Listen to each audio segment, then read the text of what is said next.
La primera vez que las vi, no me parecieron un misterio, sino una molestia urbana.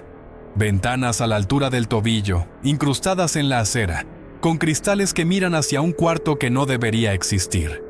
Parecen ojos atrapados bajo el pavimento. No están rotas, no están abandonadas, no son un accidente. Están ahí como si el edificio insistiera en recordarte que el suelo no siempre estuvo donde tú lo pisas. La explicación oficial suele llegar rápido, demasiado rápido, como una frase ensayada. Eran sótanos, eran respiraderos, eran entradas de carbón. La ciudad se construyó por capas. Suena razonable, cómodo, hasta que empiezas a ver el mismo detalle repetirse en lugares que no comparten ni clima, ni suelo, ni historia local. Y entonces deja de parecer una curiosidad y se convierte en un patrón. Camina por un barrio antiguo y mira el zócalo de los edificios. No mires arriba, mira abajo, justo donde termina la pared y empieza la acera. Verás arcos decorativos que no tienen sentido para un sótano. Rejas trabajadas como si fueran fachada. Marcos de piedra cortados con precisión. La misma mampostería elegante que el resto del edificio. Ningún arquitecto invierte ese nivel de cuidado en un hueco utilitario enterrado. Es construcción terminada, hecha para ser vista al nivel de la calle, como un escaparate, como una entrada principal. Solo que ahora la calle está más alta. El truco mental más difícil aquí es aceptar una idea simple. Esas ventanas de sótano quizá no fueron diseñadas para estar bajo tierra. Quizá fueron ventanas normales. Ventanas de planta baja. Ventanas de un primer nivel que recibía luz, gente y vida. Y si eso es cierto, entonces la pregunta cambia por completo. Ya no es ¿por qué hay ventanas en los sótanos? Es ¿qué le pasó al suelo? Porque para convertir una planta baja en un sótano no basta con el paso del tiempo. Hace falta material, mucho material. Tierra, lodo, relleno, escombros, sedimento. Y luego encima asfalto, piedra, aceras, tuberías, todo un nuevo nivel de ciudad. Y cuando te detienes a calcularlo, aunque sea con sentido común, te das cuenta de lo enorme que sería la operación. No hablamos de pequeños ajustes para evitar charcos. Hablamos de enterrar calles enteras. Lo más desconcertante no es que una ciudad eleve su nivel en un punto concreto por razones puntuales. Eso ocurre. Incendios, inundaciones, reformas, decisiones urbanísticas. Lo desconcertante es la repetición casi idéntica del mismo fenómeno en ciudades separadas por océanos, con profundidades parecidas, con ventanas parecidas, con la misma sensación de que alguien tapó un mundo y luego fingió que siempre fue así. En algunos lugares incluso te lo cuentan como atracción turística. Te bajan por escaleras a lo que llaman ciudad subterránea y te muestran calles completas, fachadas, puertas, habitaciones. Todo con una arquitectura demasiado digna para ser un sótano improvisado. Y lo dicen con naturalidad. Aquí antes era la calle. Lo dicen como si fuera normal que una ciudad decida enterrar su propia planta baja y seguir adelante. La normalidad es el anestésico perfecto.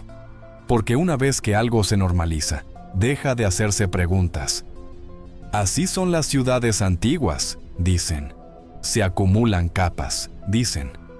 Pero no todas las ciudades antiguas tienen esa característica. Hay pueblos medievales, igual de viejos, que conservan su nivel original sin esas ventanas fantasma. Entonces, ¿por qué las grandes ciudades sí? ¿Por qué justo las que crecen, las que documentan más, las que supuestamente tienen mejores registros? Y ahí aparece el silencio, que es lo que más pesa. Si estas elevaciones fueron proyectos urbanos masivos, deberían existir montañas de evidencias, fotografías del proceso, diarios, discusiones públicas, planos, presupuestos, polémicas, protestas. Debería haber imágenes de calles a medio enterrar, de negocios defendiendo sus entradas, de vecinos viendo cómo su planta baja se convierte en oscuridad. Pero cuando buscas, te topas con un vacío extraño. Muchas ciudades aparecen en fotografías antiguas, ya con las aceras elevadas, como si el cambio hubiera ocurrido fuera de cámara, como si alguien hubiera parpadeado y al abrir los ojos, el mundo ya estuviera 2 o 3 metros más alto. Ese vacío alimenta teorías.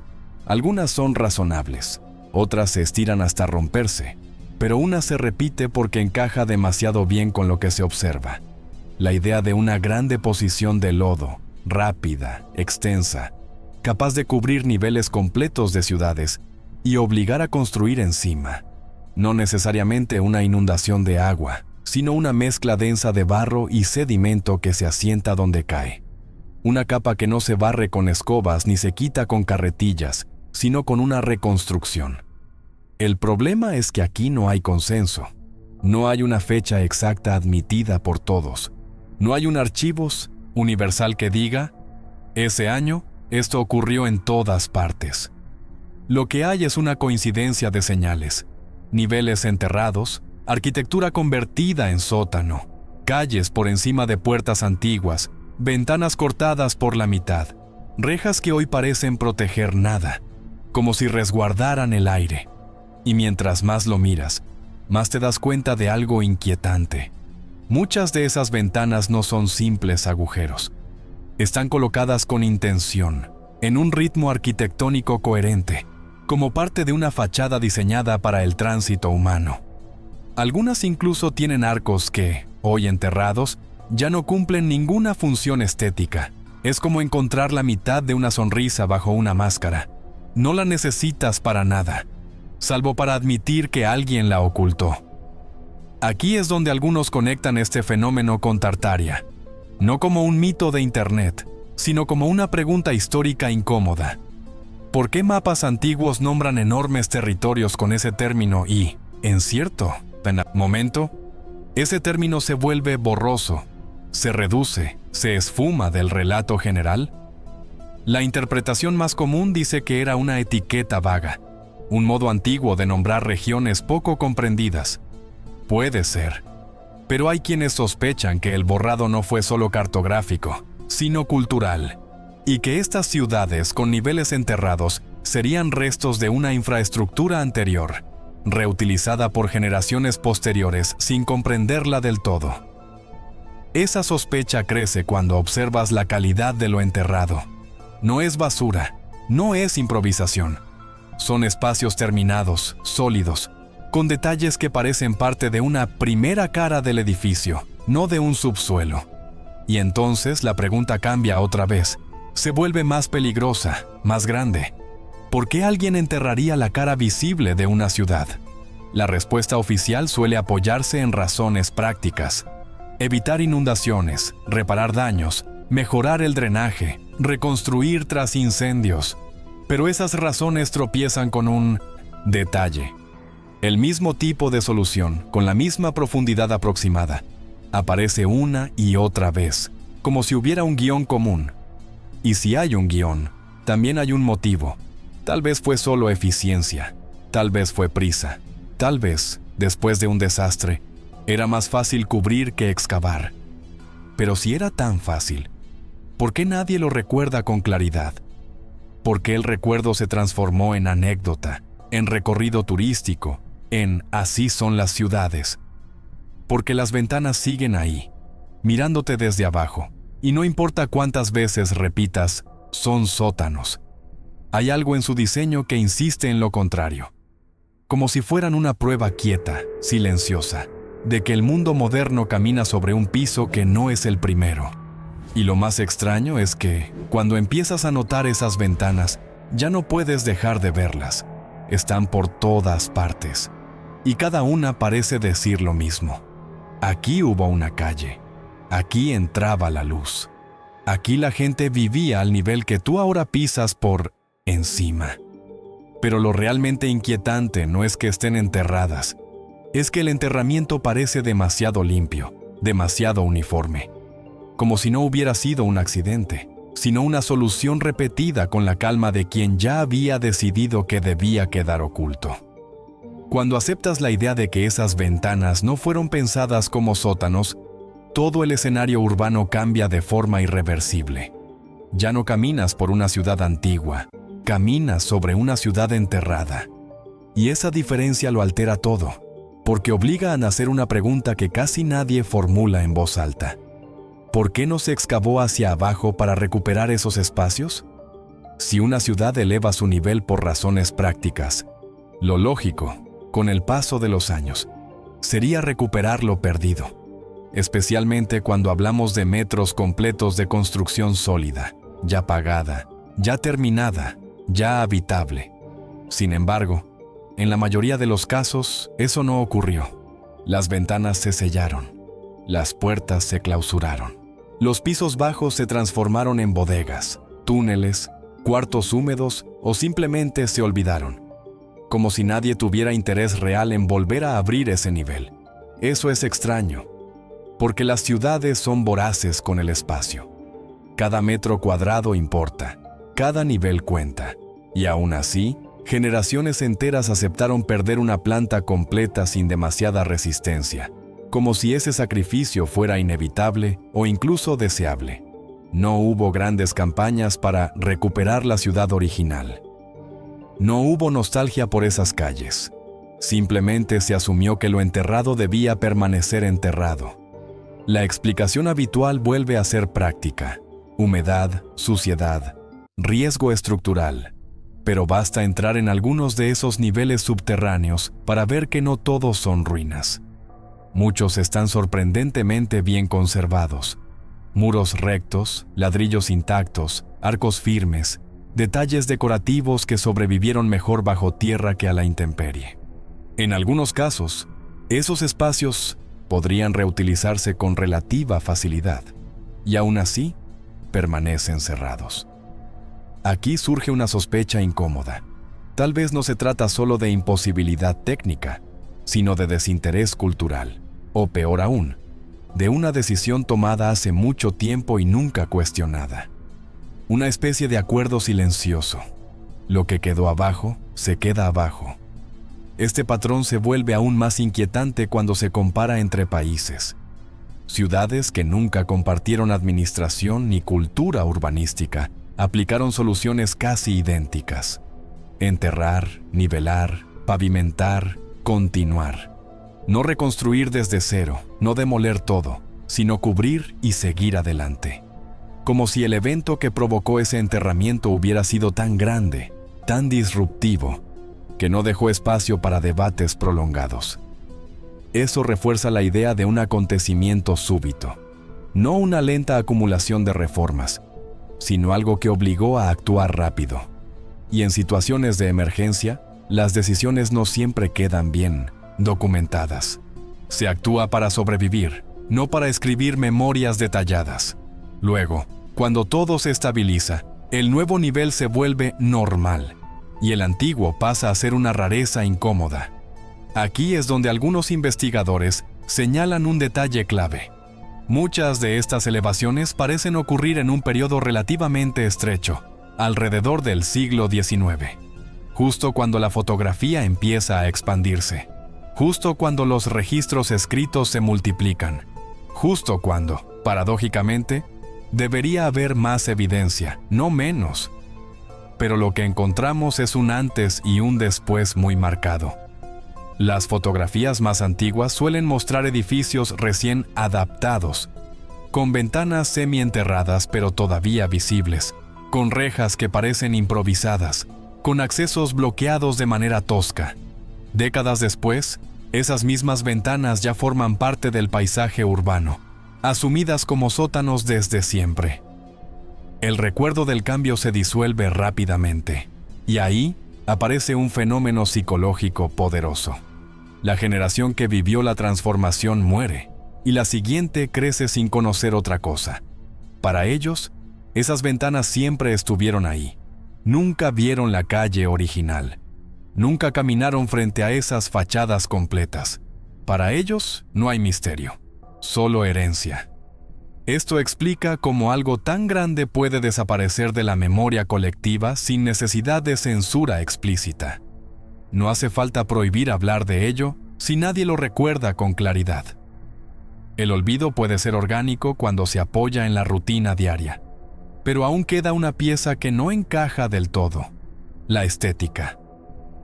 porque incluso aceptando una emergencia, incluso aceptando una reconstrucción rápida, nadie explica por qué se conservaron elementos decorativos inútiles en esos niveles enterrados. Arcos que ya no se ven completos, cornisas que ahora cortan el pavimento, molduras que terminan bajo la acera. Si el objetivo era funcional, lo lógico habría sido eliminar esos detalles y sellar el muro sin más. Sin embargo, muchas veces no se hizo. Se cubrió sin borrar del todo, como si hubiera una prisa por tapar, pero no por destruir. Como si lo importante fuera ocultar el nivel, no necesariamente eliminarlo. Eso alimenta una idea inquietante. Quizá quienes reconstruyeron tampoco entendían del todo lo que estaban cubriendo. Quizá heredaron edificios que no habían construido, estructuras cuya lógica desconocían, y ante un evento catastrófico optaron por la solución más simple: cubrir, elevar, continuar usando lo que quedaba accesible. Este punto conecta directamente con la narrativa de Tartaria, no como una afirmación cerrada, sino como una hipótesis incómoda. Si existió una civilización anterior con un nivel técnico y arquitectónico distinto, y si esa civilización colapsó o fue desplazada, los supervivientes o sucesores podrían haber reutilizado sus ciudades sin comprenderlas por completo. En ese contexto, enterrar niveles completos no sería un acto de malicia, sino de adaptación. Pero la adaptación no elimina la pregunta original, solo la desplaza, porque entonces el misterio no es solo por qué se cubrieron las ventanas, sino quién las construyó en primer lugar y para qué tipo de vida urbana estaban pensadas. Algunas de esas ventanas están ubicadas demasiado altas respecto al suelo original del edificio como para servir a un sótano clásico. Otras tienen proporciones que sugieren habitaciones habitables, no almacenes. Y cuando se descubren puertas enterradas, la incomodidad aumenta. Puertas que no llevan a túneles, sino a pasillos, a escaleras, a lo que claramente fue una circulación cotidiana. No eran espacios marginales, eran parte del corazón del edificio. Y aquí ocurre algo curioso. Cuanto más se habla de esto, más resistencia aparece. No necesariamente con argumentos, sino con desdén. Eso siempre fue así. Estás sobrepensando. Son teorías de Internet. Ese rechazo automático es revelador, porque no ataca los datos, ataca la pregunta. Y cuando una pregunta provoca esa reacción, suele tocar algo sensible. Tal vez porque aceptar que caminamos sobre un nivel enterrado implica aceptar que la historia urbana no es tan transparente como creemos. Que hubo decisiones, eventos o colapsos que no encajan bien en el relato ordenado del progreso continuo. Y eso incomoda, porque nos gusta pensar que sabemos de dónde venimos. Las ventanas tártaras, como muchos las llaman ahora, no gritan, no se mueven, no acusan a nadie. Simplemente están ahí, silenciosas, alineadas, repetidas. Y su sola existencia sugiere que el suelo bajo nuestros pies no es el original, que vivimos en una capa posterior, construida sobre algo que preferimos no mirar demasiado de cerca. Y cuando aceptas eso, surge una última inquietud que ya no se puede ignorar. Si una capa completa de ciudad pudo ser cubierta y luego olvidada, ¿cuántas capas más hay debajo? ¿Y cuántas historias quedaron atrapadas entre ellas, sin ventanas para asomarse? Porque tal vez el mayor error no sea pensar que hubo un mundo antes del nuestro. Tal vez el error sea creer que lo conocemos. Hay un momento en que la pregunta deja de ser arquitectónica y se vuelve existencial.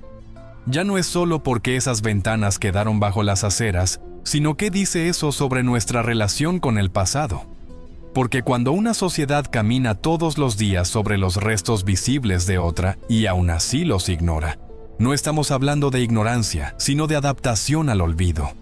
Las ciudades modernas se comportan como si el nivel actual fuera el único posible. Todo lo anterior se clasifica como subterráneo, antiguo, obsoleto. Pero esa clasificación es una decisión cultural, no una ley natural. Nada obliga a llamar sótano a lo que fue planta baja. Nada obliga a aceptar que una ciudad empiece a existir desde la segunda capa hacia arriba. Lo hacemos porque es más fácil asumirlo que cuestionar cómo llegamos ahí. Y ese es el punto más delicado. Porque si aceptamos que hubo un nivel urbano completo, funcional y habitado, que fue cubierto y luego normalizado como subsuelo, entonces también tenemos que aceptar que el relato histórico puede tener saltos, vacíos, reinicios. No necesariamente malintencionados, pero sí profundos. Aquí es donde el concepto de Tartaria vuelve a aparecer, no como un imperio secreto ni como una fantasía cerrada, sino como un síntoma. Un nombre que emerge cada vez que el relato oficial no alcanza para explicar la escala, la coherencia y la distribución de ciertas construcciones. Un marcador de algo que no encaja del todo en la cronología cómoda que nos enseñaron. No se trata de afirmar que todas las ciudades enterradas pertenezcan a una sola civilización global. Eso sería simplista, pero sí es razonable preguntarse si compartían principios comunes, un modo de construir, una relación distinta con el terreno, una planificación urbana que hoy nos resulta extraña porque partía de otras prioridades. Cuando observas esos niveles enterrados, notas algo constante. No parecen improvisados, no parecen marginales, no parecen zonas de servicio, parecen la cara visible del edificio. Y eso implica una ciudad pensada para caminar, para interactuar, para mirar escaparates, para abrir ventanas al nivel del peatón. Una ciudad viva. La ciudad actual, en cambio, se superpone como una corrección, como una segunda versión. Y las ventanas enterradas quedan como cicatrices de una edición anterior que no se eliminó del todo. No porque se quisiera preservar, sino porque era más fácil cubrir que borrar por completo. Esto lleva a una pregunta que incomoda incluso a quienes aceptan la idea de catástrofes pasadas. ¿Y si no fue solo una inundación? ¿Y si fue una transición forzada? Un momento en el que el mundo cambió de manos, de escala, de lógica. No necesariamente por una conspiración centralizada, sino por una combinación de colapso, pérdida de conocimiento y reorganización social. En ese escenario, quienes quedaron arriba heredaron estructuras que no habían diseñado, usaron lo que pudieron, taparon lo que no entendían y siguieron adelante. Con el tiempo, la explicación original se perdió. Lo que quedó fue una historia simplificada. Siempre fue así. Ese siempre es el gran problema, porque borra el proceso, borra el trauma, borra la transición, y cuando una transición se borra, lo que queda parece natural, aunque no lo sea. Las ventanas enterradas son incómodas porque contradicen esa naturalidad. Son demasiado visibles para ser ignoradas del todo, y demasiado normalizadas para ser investigadas a fondo. Están en ese punto exacto donde el misterio se vuelve paisaje, donde algo extraordinario se convierte en fondo urbano. Por eso casi nadie las mira dos veces, porque mirarlas de verdad implica aceptar que el suelo no es un dato fijo, sino una decisión histórica. Implica aceptar que la ciudad que habitamos es una capa, no el origen. Y una vez que aceptas eso, la pregunta final se vuelve inevitable. Si esta capa pudo imponerse sobre la anterior, ¿qué impide que ocurra de nuevo? No tiene que ser una inundación de lodo. No tiene que ser un desastre visible. Puede ser un colapso energético, económico, climático, algo que obligue a reorganizar, a cubrir, a reutilizar. Y dentro de 100 años, alguien podría caminar sobre nuestras calles actuales, viendo fragmentos de fachadas, pantallas, puertas, y preguntándose por qué quedaron ahí abajo. Tal vez dirán que eran sótanos. La historia tiende a simplificar lo que no quiere recordar. Las ventanas tártaras, más allá del nombre, funcionan como recordatorios físicos de esa simplificación. No prueban una teoría concreta, pero sí demuestran una discontinuidad. Un punto donde el relato se corta y se reinicia sin explicaciones claras. Y quizá ese sea su verdadero valor. No, demostrar que sabemos la verdad, sino evidenciar que no la sabemos completa, que hay capas del pasado que quedaron fuera del marco aceptado, que la ciudad no es solo un espacio, sino un archivo, y que algunos de sus documentos quedaron sellados bajo cemento. Cuando caminas junto a una de esas ventanas, no estás viendo un error arquitectónico, estás viendo una decisión histórica congelada. Alguien, en algún momento, decidió que ese nivel ya no importaba, que no valía la pena recuperarlo, que era más útil construir encima. Y esa lógica, aplicada suficientes veces, construye civilizaciones enteras sin memoria profunda. Tal vez nunca sepamos con certeza qué ocurrió. Tal vez no haya un solo evento, ni un solo responsable, ni una sola explicación. Pero las preguntas siguen ahí, incrustadas en el paisaje urbano, esperando a que alguien las mire sin prisa. Porque mientras sigamos llamando sótano a lo que fue calle, seguiremos aceptando una versión incompleta de nuestra propia historia. Y las ventanas, silenciosas bajo las aceras, seguirán esperando a que alguien se agache lo suficiente como para verlas no como un detalle raro, sino como lo que realmente son. La prueba de que el suelo bajo nuestros pies no es el principio, sino el resultado.